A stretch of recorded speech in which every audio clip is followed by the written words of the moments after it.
अस्सलाम वालेकुम मतीउल्लाह जान MJ TV एक बार फिर सुप्रीम कोर्ट के 13 जजेस बैठकर इस सवाल का जवाब तलाश कर रहे हैं कि आइन में मुख्तलिफ़ सियासी जमातों को दी गई मखसूस नशस्तें जो हैं, क्या उन मखसूस नशस्तों को आज़ाद उम्मीदवार या आज़ाद अरकान असम्बली के ज़्यादा होने के बायस उन्हीं सियासी जमातों में तकसीम किया जा सकता है या बांटा जा सकता है कि जो पहले ही अपनी जीती हुई नशस्तों की तादाद के तनासब से मखसूस नशस्तें ले चुके हैं।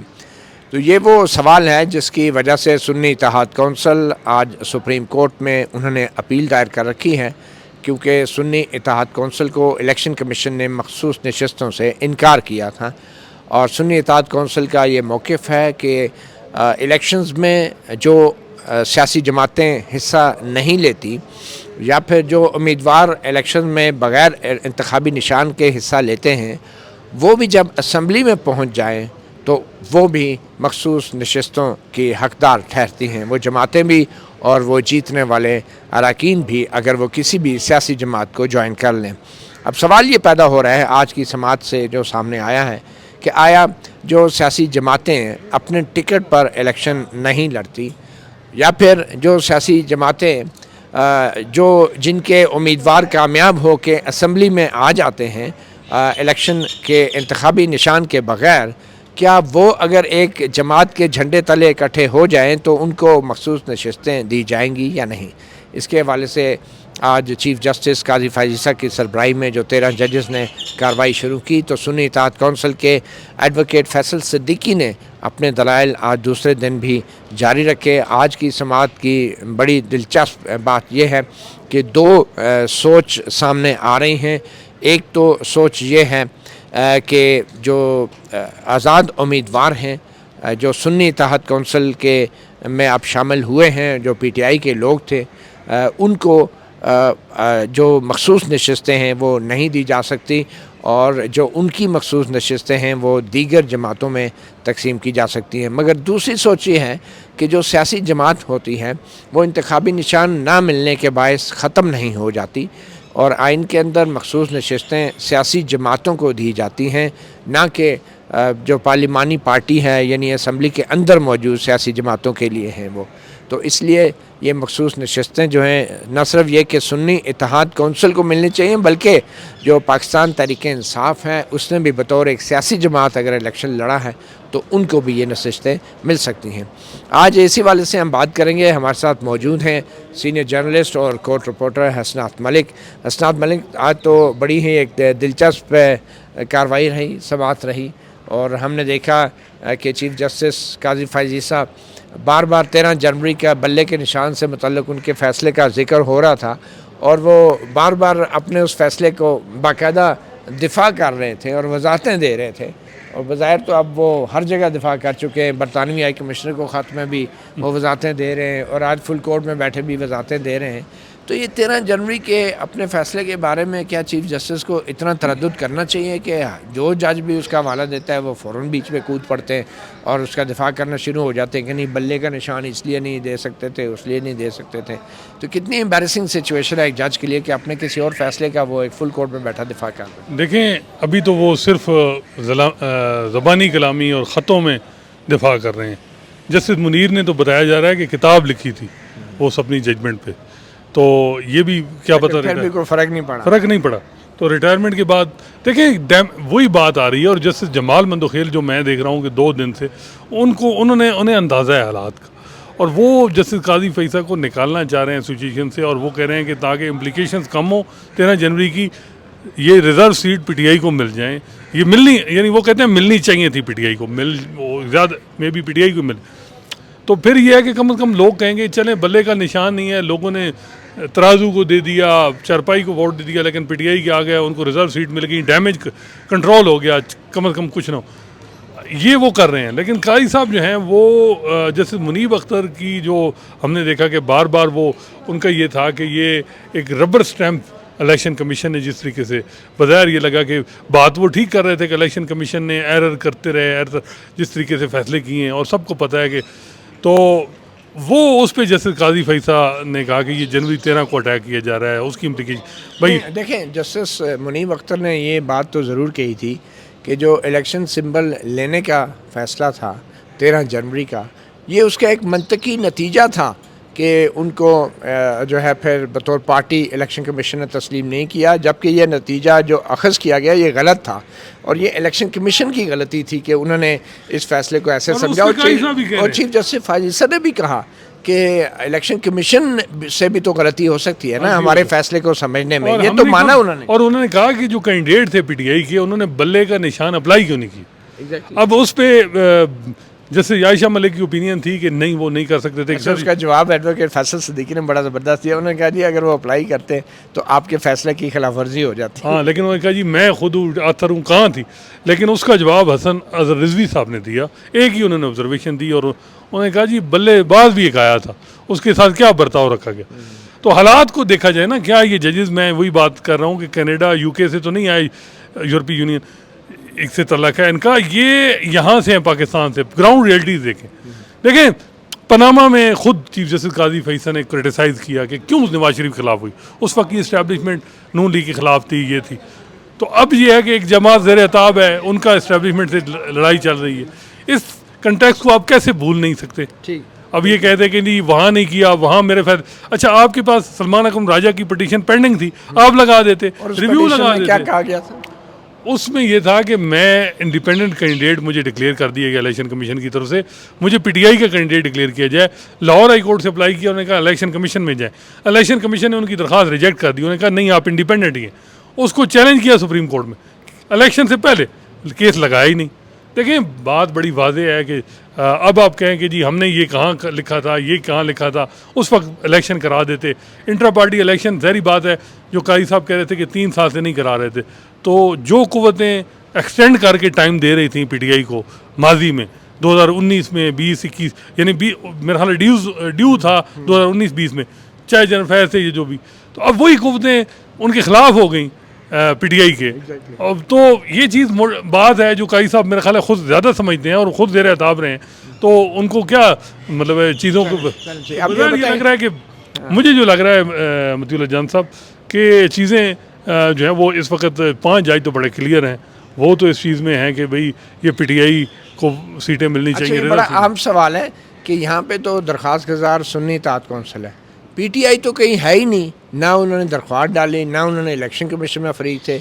तो आप नहीं समझते कि पीटीआई एक बार फिर बहुत बड़ी कानूनी गलती कर बैठी है, जैसे पहले भी बेशुमार की है उन्होंने, कि वो कहीं फरीक ही नहीं है। पीटीआई को तो चाहिए था, वो कहते हैं कि हमने इलेक्शन लड़ा है, हमें वोट मिला है, हमें पॉलिटिकल पार्टी तस्वर किया जाए, हमें मखसूस नशिस्तें हमें भी दी जाए। बिल्कुल, इसमें कोई शक नहीं है, बहुत बड़ा ब्लंडर। हालांकि उस वक्त बहुत से लोगों ने उनको कहा भी कि ये आप ना सुन्नी इत्तेहाद कौंसिल में जाएं, ना वादुल मुस्लिमीन में जाएं, आप इनलिस्टेड पार्टी हैं, आप इलेक्शन कमीशन में दरख्वास्त दें कि हमें रिजर्व सीट मिलें, आपको नहीं मिलेंगी, ज़ाहिर बात है। लेकिन सुप्रीम कोर्ट में चैलेंज करें, और बल्कि वो जस्टिस काजी फैसल का क्लिप ऐड करें जिसमें उन्होंने कहा था जब आपको रिजर्व सीट नहीं मिलेंगी फिर आइएगा, हम देख लेंगे। आज जस्टिस मोहम्मद अली मज़हर ने भी यही बात की और उन्होंने कहा जी कि हमने उस वक्त ऑब्जर्वेशन दी, लेकिन पीटीआई में भी लगता है घुसपैठिए बैठे थे। अच्छा, इसका मतलब आज मोहम्मद अली मज़हर और जस्टिस फायज़ की जो वजाहत आई है 13 जनवरी के फैसले के हवाले से, उससे ये साबित हो गया है कि पीटीआई ने बहुत बड़ा ब्लंडर किया है सुन्नी इत्तेहाद कौंसिल में शामिल होकर, और उनको बराह रास्त सुप्रीम कोर्ट में आना चाहिए। बिल्कुल, इसमें कोई शक नहीं है कि पीटीआई से ब्लंडर हुआ है, और ये बिल्कुल ये बात काजी साहब की ठीक है। इलेक्शन, लेकिन वो है कि इलेक्शन कमीशन से भी ब्लंडर हुई है। अच्छा, एक हाँ बिल्कुल, ये मैं क्लियर और इलेक्शन कमीशन से ही जो कॉन्स्टिट्यूशनल बॉडी है उनका ये काम। अब देखें ना पीटीआई, इस हद तक चीफ जस्टिस काजी फैसल तो फिर ठीक कह रहे हैं ना कि उनके 13 जुलाई के जो बल्ले के निशान से मुतल्लक फ़ैसला था, इसका ये मतलब तो नहीं था कि पीटीआई को बतौर जमात तस्लीम ही ना किया जाए। ये तो काजी फैसल साहब ने भी आज क्लियर कर दिया है, और मोहम्मद अली मज़हर ने भी यही कहा जस्टिस साहब ने कि अगर आपको ना देते वो सीट तो आपको हमारे पास चीज़, और हमने फैसले में भी कहा था कि इसका ताल्लुक मखसूस नशिस्तों से नहीं है, क्योंकि बल्ले के निशान के हवाले से जब दलाइल हो रहे थे तो उस वक्त भी ये कहा गया था सुन्नी इत्तेहाद कौंसिल की जानिब से और पीटीआई की जानिब से कि ये हमें बाद में मखसूस नशिस्तें नहीं देंगे। तो उस पर सुप्रीम कोर्ट ने कहा था कि इस मामले का मखसूस नशिस्तों से कोई ताल्लुक नहीं है, अगर होगा तो आप आइएगा। तो ये तो आज क्लियर हो गया मेरे ख्याल में। बिल्कुल, ये जो मैं कहता हूँ 70-80 करोड़ रुपए जो ये इस वक्त सियासी ये वकील ले चुके हैं पीटीआई के, और इस वक्त इतनी शायद इतनी बड़ी जमात वकीलों की किसी और जगह नहीं है जितनी पीटीआई में। इनसे पूछना चाहिए और इमरान खान को पूछना चाहिए, और बल्कि इनको मैं कहता हूँ कम से कम इनकी सस्पेंड करें इनकी मेंबरशिप, और इनको कम से कम लीगल टीम, पहली दफ़ा इन्होंने कोई प्रोफेशनल वकील एंगेज किया, उसका रिजल्ट बेहतर आ रहा है। और आपने देखा होगा कि अभी भी पीटीआई के वकील तो कहीं भी नहीं है। चलें वो एक है तो पीछे वही है ना सारी गेम, उन्होंने टेक्निकल लीगली तो फिर मसला तो होगा ना कि पीटीआई सुप्रीम कोर्ट में है ही नहीं है, तो उन्हें कैसे मखसूस नशिस्तें दे बात ये है कि वो अब सिर्फ पीटीआई उस वक्त हालात जो बन रहे थे वो बात ठीक है कि पीटीआई को जो कुछ हो रहा था, उन्होंने जो रिजर्व सीट जमा कराई पीटीआई उनका, वो कह रहे हैं हमारा ऑफिस सील हो गया, हमें तो ये भी नहीं पता कि वो रिजर्व सीट की लिस्ट ही हमारे पास नहीं। अब ये अलमिया देखें ना, काई साहब कहते हैं नहीं आप बताएं हम ऑर्डर कर, नहीं आप पूछेंगे किसने किए हैं सील, एक सियासी जमात जो बैन नहीं है उसका क्यों हुआ? वो भी ठीक कह रहे हैं कि आप तहरीरी तौर पे लिख के तो देना, सुप्रीम कोर्ट हवा में तो नहीं होगा। ये बात बिल्कुल ठीक है, उसमें बात है। कभी इमरान खान कहते हैं कि जी कर्नल वन विंडो ऑपरेशन की जी बात, वो ठीक है कि ये सारी बातें आप एक कोर्ट ऑफ लॉ है, ये यहाँ आपने विद चीज चलना पड़ता है चीज़ों को। और मुझे जो लग रहा है कि लेकिन कई दफ़ा काई साहब भी जो है ना बहुत से मैटर उनके सामने नहीं होते, और अगर कोई साफ़ी दरख्वास्त लेके आ जाए तो उन पर भी ऑर्डर जारी कर देते हैं, और फिर कहते हैं कि ये मैटर हमारे सामने नहीं है, आप तहरीरी तौर पर दें। वो यही था। इसके अलावा आपको याद होगा कि एक और सोमोटो केस चल रहा था, पैमरा पे उन्होंने लिख दिया था कि पैमरा अमूमन कई नोटिस उन्होंने किए, कई दफ़ा कई नोटिस लिए, इस दफ़ा चीफ इलेक्शन कमिश्नर को बुलाया, लोकल बॉडीज नहीं हो रहा है मुल्क में। चले वो तो हो गया। अब दूसरी बात यह है कि जस्टिस अतमन अल्लाह जो बार बार एक बात समझाने की कोशिश कर रहे हैं कि ये असल मसला अवाम के मैंडेट क्या है, अवाम वोटर के वोट का हक क्या है। तो इस बुनियाद पे अवाम ने जो वोट दिए हैं वो सुन्नी इत्तेहाद कौंसिल को नहीं दिए, ये भी दुरुस्त है, वो पीटीआई को मिले हैं। तो फिर बेसिकली तो पीटीआई एक सियासी जमात है जिसको मखसूस नशिस्तें मिलनी चाहिए। तो ये भी एक सोच है जजेस में कि अगर वो सियासी जमात की जो डेफिनेशन है उसकी तशरीह कर दें आइन के मुताबिक, तो सियासी जमात जो है सिर्फ वो नहीं है जिसको इंतखाबी निशान मिलता है, बल्कि सियासी जमात वो भी है कि जो बगैर निशान के लड़ती है, वो भी है जो इलेक्शन नहीं लड़ती और उसके पार्लियामेंट के अंदर उसकी बाद में सपोर्ट पैदा हो जाती है, वो भी है जो बिल्कुल पार्लियामेंट में नहीं होती है और इलेक्शन से बाहर होती है। तो सियासी जमात को अगर रीडिफाइन कर दिया गया तो पीटीआई को उसका फ़ायदा हो सकता है। लेकिन बाज़ार तो यही लग रहा है, जजेस की सोच है कि भाई ये रिजर्व सीट जो पीपल मैंडेट है ये that should be reflected parliament, और ये जिनको रिजर्व सीट मिलती उन्हीं को मिलनी चाहिए। देखिए 4 ऑप्शन है ना जजेस के, या ये है कि जो इलेक्शन कमीशन का आर्डर है कि जो माले गनीमत में दूसरों जमातों को मिली वो ठीक है, दूसरा ये है कि जी सुन्नी इत्तेहाद कौंसिल को दी जाए, तीसरा ये है कि नहीं पीटीआई के लोग हैं पीटीआई को दिए, चौथा ये है जिसके चांसेस अब बड़े कम हैं कि किसी को भी ना मिले। वैसे है कई लोग कह रहे हैं कि ये भी हो सकता है वैसे उसमें तो फिर आइन के मुताबिक पार्लियामेंट डिसफंक्शनल हो जाएगी और वो पार्लियामेंट मुकम्मल ही नहीं होगी। वही मैं कह रहा हूँ कि वो चांसेस बड़े कम हैं, और बज़ाहिर यही लग रहा है कि ये पीटीआई को जाने के चांसेस हैं। जिस तरह कॉन्स्टिट्यूशनल लेंथ से चीज़ों को देखा जा रहा है, प्रोसीजर में कैसे चले गए कि फ़लाँ डेट फ़लाँ डॉक्यूमेंट वो चीज़, तो वो फिर इंट्रा पार्टी इलेक्शन 13 जनवरी वाला आर्डर हो जाएगा। और उस फैसले की हालत हमने देख ली। सुप्रीम कोर्ट है, एपिक्स कोर्ट है, उसको आइनी पैराए में चीज़ों को देखना है, न कि जो है वो जो है एक प्रोसीजर में CRP CPPC जिस तरह वो उन चीज़ों में नहीं पढ़ना, या उन मामलात में प्रोसीजर मामलात में उनको कॉन्स्टिट्यूशनल चीज़ों में देखना है। उसमें आर्टिकल 17 है, पीपल मैंडेट है, और 51 की उसको साथ मिला के इंटरप्रिटेशन करनी है। अब यही बात मुनीब अख्तर साहब कर रहे हैं, ज़रा बात वो मुश्किल टेक्निक वो कल कर सकते हैं। जैसे अतर में ज़रा एक बार निकल के छक्का लगाते हैं, वो बड़ा वो अवामी मैंडेट के लेवल पे चले बात करते हैं। अब मसला ये मंसूर अली शाह जो बज़ाहिर है वो चाह रहे हैं कि सबको साथ लेके चला जाए, वो ऑप्शन दे रहे हैं। जैसे जमात जो है काई साहब को निकालना चाह रहे हैं कि यार चंद जनवरी 13 की इम्प्लीकेशन कम हो, कम अज़ कम इन पे बर्डन कम हो। अब काई साहब खुद क्या चाह रहे हैं ये असल मैटर करता है। काई साहब जो है अभी तक तो काजी साहब ने अपने आप को 13 जनवरी के फैसले के हवाले से डिस्टेंस कर लिया है। उन्होंने ये कहा कि इलेक्शन कमीशन ने शायद उनके 13 जनवरी के फैसले का गलत मतलब निकाला और पॉलिटिकल पार्टी के स्टेटस से भी महरूम कर दिया पीटीआई को और सुन्नी इत्तेहाद कौंसिल को। वो अभी तक उन्होंने ये नहीं कहा कि 13 जनवरी के फैसले के मुताबिक पीटीआई को पार्टी का स्टेटस नहीं मिल सकता। काजी साहब ने ये नहीं कहा, उन्होंने कहा हमारे फैसले का गलत मतलब। अगर ये लिख दें कि इलेक्शन कमीशन ने इंटरप्रिटेशन हमारे गलत फैसले की और ये किया, और इसकी बुनियाद वो पर तो शायद जजमेंट में वो लिख देंगे। वही बात है। तो फिर लेकिन यूनानिमस फिर सवाल ये पैदा होगा कि क्या फिर सुन्नी इत्तेहाद काउंसिल को पार्टी तस्लीम किया जाएगा या पीटीआई को, जिन्होंने इलेक्शन लड़ा? फिर तो पीटीआई आएगा, और क्योंकि इलेक्शन तो पीटीआई ने लड़ा। वही बात है, पीटीआई आएगा। और बाजार यही लग रहा है कि यही जो अगर ये काई साहब ने लिख दी तो फिर तो यूनानिमस फैसला आएगा। और ये जो असल जो अब है कि क्या जो इस वक्त जो सूरत हाल है कि 5 जजेस जो बड़े क्लियर हैं कि पीटीआई की बात कर रहे हैं और कह रहे हैं कि इनको मिलनी चाहिए सुनिए, 3-4 स्विंग वोट हैं जो वो बड़े मैटर करेंगे। वो कौन से? जैसे या अफरीदी हर दफ़ा, इस दफ़ा पता नहीं फिर रिक्यूज़ ना कर जाए, लेकिन अभी तक नहीं किया कम अज़ कम। लेकिन अब ये केस तो 24 जून पे चला गया है। जैसे जमाल भी हैं, ये दो जो ज़्यादा ये आप कह रहे हैं स्विंग वोट है, जो मतलब है कि किसी तरफ भी जा। देखें, इस वक्त हम ये भी नहीं कह सकते कि काई साहब कोई मूड में नहीं, वो उन्होंने कोई इंटेंशन नहीं दिखाई कि सीटें नहीं मिलनी चाहिए। वो तो अपने जनवरी 13 को भी फिलहाल दिफा कर रहे हैं। मसला ये है कि अगर वो वजाहत कर रहे हैं वो अगर उन्होंने भी कहा कि पीटीआई को, तो फिर तो यूनानिमस फैसला आ जाएगा।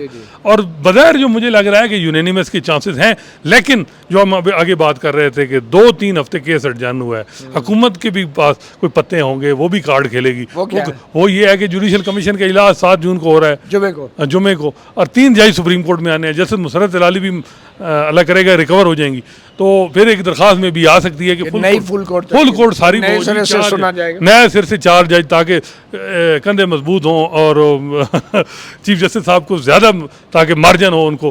तो अब इसमें अभी भी चीफ जस्टिस काजी फैसल को स्लाइटली एज है, स्लाइटली चीफ जस्टिस को जो एज होता है हमारा इंस्टीट्यूशन में, चीफ जस्टिस आखिर में उसको कुछ ना कुछ एडवांटेज होते हैं। तो क्योंकि ये फुल कोर्ट है, तो अगर नए जज तैनात हो जाते हैं, और क्या वो 24 जून से पहले तैनात होंगे या कब? देखें, 7 जून को अगर जुडिशल कमीशन का इजलास होता है और पार्लिमानी कमेटी 2-4 दिनों में फैसला और नोटिफाई, 14 दिन का टाइम होता है, जल्दी कर देती। जब हुकूमत का इंटरेस्ट होगा तो 2 मिनट में भी हो जाएगा सारा मामला। तो ये है ऑप्शन, लेकिन मेरा ख्याल है कि क्या इसको एक्सेप्ट किया जाएगा? लेकिन वो अगर वो लेट्स से कि 20 जून तक जो है वो जजेस हल्फ उठा लेते हैं, तो वो ऑटोमेटिकली इस फुल कोर्ट में शामिल हो जाएंगे? नहीं होंगे। वो तो मेरा ख्याल है कि ये पार्टली हेड मैटर है, hard matter, part head matter बेशक है, लेकिन जब फुल कोर्ट का ऑर्डर है तो full court mean full court, जो भी सुप्रीम कोर्ट के जजेस हैं, जो अवेलेबल जजेस हैं। और सारी बात है, अगर 20 जून को उन्होंने 3 जजों ने हल्फ उठा लिया, वो ऑटोमेटिकली अवेलेबल हो जाएंगे। ये ऑप्शन है हुकूमत के पास और चीफ जस्टिस काजी फैसल के पास भी। और वो मुनीब साहब से अगर उन्होंने इख्तलाफ करना है तो बंदे वो और भी आ सकते, मजीद बंदे लेकर आए।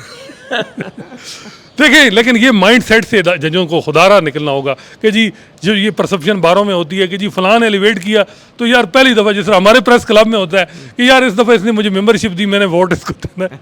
ये कम से कम जजेस हैं यार सुप्रीम कोर्ट। मेरे ख्याल में जिस तरीके से बात की जा रही थी कि 24 जून को 1.5 घंटा मांगा है फैसल सदीकी ने, और फिर सलमान अकरम राजा ने 15 मिनट मांगे हैं या इतना, और फिर वो जिस तरीके से टाइम कैलकुलेट किया जा रहा था, मुझे नहीं लग रहा कि जो नए 3 जजेस आएंगे वो इस बेंच में इस केस के फैसले से पहले ज्वाइन करेंगे। देखें, ये हुकूमत पे डिपेंड है। 7 जून अगर डिसाइड हो जाता है तो फिर कुछ भी हो सकता है। हुकूमत क्या चाहेगी, लेकिन हुकूमत मेरा ख्याल है कि चीफ जस्टिस से भी एक उनको अंदाज़ा हो जाएगा। अगर चीफ जस्टिस की ख्वाहिश है कि जल्दी हो, अगर उनको तो फिर तो वो फ़ौरन करेंगे। लेकिन मेरा नहीं, ये आपकी बात ठीक है, इसमें बहुत सारे मसले होंगे, सवालात उठेंगे, लेकिन क्या वो भी तो सुप्रीम कोर्ट के जजेस इस तरह नहीं हम किसी को कह सकते। तो कौन कौन से जजेस के आने का इम्कान है 3 जजेस के? देखिए, सिंध हाई कोर्ट से जो ज़्यादा चांस हैं वो तो अकील अब्बासी साहब के हैं। सिंध हाई कोर्ट, लाहौर में असल मैच है, वहाँ 6 नॉमिनेशन हैं, काजी साहब ने 6 नाम भेजे हैं, 3 को करना है रिकमेंड। हुकूमत और बाहर का पूरा जोर है कि जी मलिक शहजाद साहब लाहौर हाई कोर्ट के, उनसे जान छुड़ा रहे हैं। नहीं, वो उनको लाया जाए, हालांकि 3 महीने पहले किसी उनका नाम ही नहीं था। अब जी फौजदारी का बंदा चाहिए, यहाँ जेल पिटीशन इतनी पेंडिंग पड़ी हैं, जल्दी जल्दी लाएं उनको। तो मलिक शहजाद साहब के चांसेस हैं, मेरा ख्याल है कि हुकूमत की ख्वाहिश होगी, लेकिन मच मोर डिपेंड कि काजी फैसल साहब और मंसूर अली शाह क्या चाह रहे हैं। फिर जो है वो 6ठे नंबर पे जस्टिस जो हैं आबिद अजीज शेख, उनका नाम इस वजह से लिया जा रहा है कि काजी साहब ने 5 जज सुप्रीम कोर्ट में, एक भी चीफ जस्टिस पाकिस्तान नहीं बनेगा, पहले ही रिटायर। अच्छा, तो एक आध लेकिन जो पहले बात हो रही थी वो थी जस्टिस आलिया नीलम और जस्टिस शायद बिलाल की। तो अब क्या पता, क्योंकि मलिक शहजाद साहब ने वहाँ परेशान किया हुआ है बहुत से लोगों को, तो वो मे भी इस वजह से मसला बन जाए। लेकिन वहाँ ये मसला है कि लाहौर हाई कोर्ट के चीफ जस्टिस कौन बनेंगे, या एक्टिंग से ही काम चलाया जाएगा। और अच्छा, उस वाले से आपको याद है जो पिछली मीटिंग हुई थी जुडिशल कमिश्नर पाकिस्तान की, उसको चीफ जस्टिस ने और मेम्बरान ने ये कह के मुलतवी कर दिया था कि लॉ मिनिस्टर ने ऐलान किया कि आईनी तरमीम आ रही है। तो और वो जो कवायद वाला मामला था, एडवोकेट अख्तर हुसैन ने बड़ा बुरा मनाया और उन्होंने मजम्मत की थी कि भाई कवायद वाले मामले पे इतनी मेहनत हुई है तो कवायद होनी चाहिए। तो अब बगैर कवायद के ये तैनात सुप्रीम कोर्ट में एलिवेशंस हो जाएंगी और हाई कोर्ट्स में चीफ जस्टिस की तैनाती हो जाएगी। कवायद का मामला, इसका मतलब है गलत तौर पर मुलतवी किया था चीफ जस्टिस ने। ये बात है, लेकिन वो कवायद में गलबन यही थी कि 3-4 जज एक सीट के लिए चीफ जस्टिस करेगा। तो इस दफ़ा इनफॉर्मली यानी विदाउट वो रूल्स को, मतलब उसको मद्देनजर रख के इकाई साहब ने बढ़ाया है नाम, 6 किए हैं, 6 में से 2 करने। ये बात हो सकती है कि कवायद पहले होने चाहिए, लेकिन बाजार ये नहीं है हुकूमत। इसका मतलब वो गलत मुलतवी किया गया था कवायद वाली मीटिंग। वो तो बिल्कुल, अगर देखें बात ये भी, अब चीफ जस्टिस काजी फैसा या दूसरे जजेस को भी देखना चाहिए था, क्या कॉन्स्टिट्यूशन अमेंडमेंट का बिल कहीं टेबल किया गया है, ठीक है, नंबर हैं या नहीं है, बोला था बात। दूसरा, एक सियासतदान के कहने पे जुडिशल कमीशन जो आईनी इदारा है वो अपना इजलास कैसे मुलतवी कर सकता है? और फिर चीफ जस्टिस काजी फैज़ा को क्या पता कि वो 2 ताई अक्सरियत हुकूमत के पास है नहीं है, मतलब किसी के कहने पे वो कैसे मुलतवी कर सकते हैं? ये बात बिल्कुल ठीक है। जिस तरह रिजर्व सीट का मामला है, अब इसको लोग इस कंटेक्स्ट में ले रहे हैं कि जी जजों की उम्र जो है वो जो रिटायरमेंट एज 2-2 साल बढ़ रही है। हुकूमत ने पहले कहा जी चीफ जस्टिस का टेन्योर बढ़ाया जाए, फिर 2-2 साल बढ़ा दी जाए। ये चीज़ है, और मेरा ख्याल है कि अगर जजेस चाह रहे हैं कि जो है वो एक डिवाइडेड पार्लियामेंट से जो है वो उनकी कॉन्स्टिट्यूशन अमेंडमेंट हो, तो उसका नुकसान अदलिया को ये होगा कि जब पीटीआई की किसी टाइम पे भी हुकूमत आएगी तो ये चीज़ें रिवर्स हो सकती हैं। तो बेहतर ये है कि जजेस इस काम में ही ना पड़े, और बेहतर ये है कि अगर करनी है कॉन्स्टिट्यूशन अमेंडमेंट तो देखें पीटीआई को शामिल करे पार्लियामेंट में, कैबिनेट। और अभी भी टाइम नंबर तो हैं कि पीटीआई भी अगर इनको इंडोर्स करती है तो कॉन्स्टिट्यूशन अमेंडमेंट हो सकती है। इज इट पॉसिबल कि अगर पार्लियामेंट कॉन्स्टिट्यूशन अमेंडमेंट कर देती है, जजों की उम्र की या 2 साल बढ़ा देती है, तो क्या कोई जज इनकार कर सकता है? मेरा ख्याल है कि चीफ जस्टिस काजी फैसा ने पहले तो बड़ा कन्वे कर दिया है कि मैं कोई इंटरेस्टेड नहीं हूँ एक्सटेंशन में। हाँ, लेकिन वो कुछ लोग जो उनको समझते हैं वो कहते हैं जी कि पार्लियामेंट सुप्रीम है, पार्लियामेंट की ख्वाहिश है, तो अब क्या विल ऑफ द पीपल की बात होती है, तो विल ऑफ द पीपल है कि चीफ जस्टिस 2 साल बढ़े, तो हालांकि विल ऑफ द पीपल है तो फिर 2 साल के लिए वो लार्जर इंटरेस्ट तो और पीपल इंटरेस्ट के तौर पे वो कर भी सकते हैं, लेकिन खुद उन्होंने कन्वे बारकफ किया हुआ है कि मैं कोई इंटरेस्टेड नहीं। अच्छा, क्विकली अब एक दूसरे अहम इस्लामाबाद के जो इलेक्शन ट्राइब्यूनल बने हैं, जिसमें से एक जस्टिस तारिक महमूद जहांगीरी हैं, उन्होंने इस्लामाबाद के 3 जो कामयाब करार दिए गए MNAs हैं, मुस्लिम लीग नून से उनका ताल्लुक़ है, उनसे फॉर्म 45 मांगे हैं, 3 मौके दिए हैं, 3 तारीखें हो चुकी हैं, और अब उन 3 नून लीग के MNAs ने फॉर्म 45 इलेक्शन ट्राइब्यूनल में पेश करने की बजाय ट्राइब्यूनल से भाग गए और इलेक्शन कमीशन में दरख्वास्त डाल दी है कि जनाब ये ट्राइब्यूनल से केस को चेंज किया जाए, और उस दरख्वास्त के पीछे एक कानून है जो अभी अभी गवर्नमेंट ने पास किया है। तो इसमें हुकूमत की वाज़ेह तौर पे बदनीयती नज़र नहीं आ रही है, और ये वो इलेक्शन कमीशन है जो ख़ुद भी फॉर्म 45 नहीं दे रहा ट्राइब्यूनल को, और नून लीग वाले भी नहीं दे रहे, और ये आपस में बैठ के अदालत कमीशन खेल रहे हैं। ये इलेक्शन कमीशन को ख्याल रखना चाहिए कि अल्टीमेट नज़ला उन पर गिरना है सब कुछ इलेक्शन कमीशन, और इलेक्शन कमीशन पर जो सवालात उठ रहे हैं, मे भी चीफ जस्टिस काजी फैसा किसी वजह से रिस्ट्रेन मुजाहरा करें, लेकिन दूसरे जजेस स्पेयर नहीं करेंगे इलेक्शन कमीशन को। और इलेक्शन कमीशन बज़ाहिर ये लग रहा है कि कल के सवालात के बाद आज वो फैसला नहीं कर पाया ट्रिब्यूनल का कि ट्रिब्यूनल चेंज करें, ये वो करें। आज उन्होंने किया है कि ये काबिल समात करार दे दी है। अच्छा। और नोटिस जारी कर हाँ, क्योंकि उनकी मसला ये भी है कि वो ये पूरी गेम जो फॉर्म 45-47 ये पूरी फिर उसमें तबाही हो जानी है, क्योंकि इसके इम्प्लीकेशन पंजाब में भी होंगे, सिंध में भी होंगे। लेकिन आप ये देखें ना कि इलेक्शन कमीशन तो एक आईनी इदारा है, उसको तो ट्राइब्यूनल में फॉर्म 45 पेश कर देने चाहिए थे, वो क्यों उम्मीदवारों की तरह भागता फिर रहा है? लेकिन इस वक्त सेम पेज वाला माहौल बना हुआ है। इलेक्शन कमीशन हो, इससे पहले सुप्रीम कोर्ट भी थी, चीफ जस्टिस काजी फैसा, और भी हर तरफ एक ही पेज था, तो उस पेज अब लग रहा है ये है कि वो जिम्मेदारी तो सब पे आनी है। तो इलेक्शन कमीशन ने अपने आप को भी बचाना है फॉर्म 45 और 47 का मामला। लेकिन ये लेजिटिमेसी सवालात उठ गए हैं इस इलेक्शन की लेजिटिमेसी पे बहुत सीरियस किस्म के। अब मॉरल अथॉरिटी किसी चीज़ की होती है वो ख़त्म होगी, बाकी आप चलाते रहें। चीफ इलेक्शन वैसे तो माशाल्लाह अभी भी चलता रहा मामला। जी हाँ, chief election commissioner Sikandar Sultan Raja जो है उनकी रेपुटेशन भी बहुत ख़राब हुई है और बहुत बदनामी हुई है उनकी, जिस तरीके के इलेक्शन कराए गए हैं, और अब वो ट्राइब्यूनल में अपना रिकॉर्ड भी पेश करने से आ रही हैं। तो at the end of the day उनके ऊपर क्या असरात हो सकते हैं जो सुप्रीम कोर्ट में अब ये कार्रवाई हो रही है, ये ट्राइब्यूनल में मामला चल रहा है? देखिए फ़िलहाल तो कुछ नहीं होगी, लेकिन जब किसी टाइम पे पीटीआई के मसाइल ठीक होंगे इदारों के साथ, खासकर इस्टेब्लिशमेंट के साथ, तो एक आध तो मौका एक दो बंदे चाहिए होते हैं जिनको क्वेश्चन करना। कुर्बानी का बकरा जिस तरह अभी नवाज शरीफ साहब ने अभी तकारीर की, सिर्फ साकिब निसार साहब को टारगेट किया कि उन्होंने ये जज फैसले वो का भी जनरल बाजवा और जनरल फैज को भूल नाम गए। नहीं भूल गए।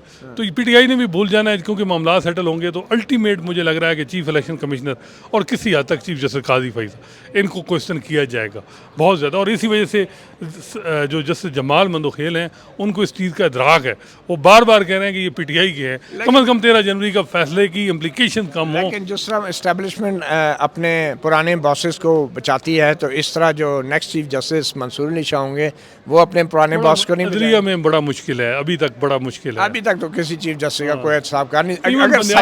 अगर साकिब निसार जैसे बंदे का एहतसाब नहीं हुआ तो बाकी किसी का क्या हो? नहीं, देखें, एहतसाब के अलावा आप कोई बचाए नहीं का, हर एक को अपनी अपनी पड़ी है। और ये जो टिनोर बेस अपॉइंटमेंट होती हैं ये अपनी होती हैं, माजी का कोई नहीं कोई देखता। हालांकि बंदियाल साहब के जो है ये हम ख्याल थे साकिब निसार के या खोसा साहब, तो बल्कि खोसा साहब ने बताया नहीं जाता कि नून लीग को कहा कि रेफरेंस लाओ काजी साकिब निसार के खिलाफ, तो कला कमा करते हैं लेकिन वो उन्होंने नहीं लाए, तो ये बड़ा मुश्किल होता है। मेरा ख्याल है कि इलेक्शन कमीशन जो है वो ज़ेर ताब आएगा।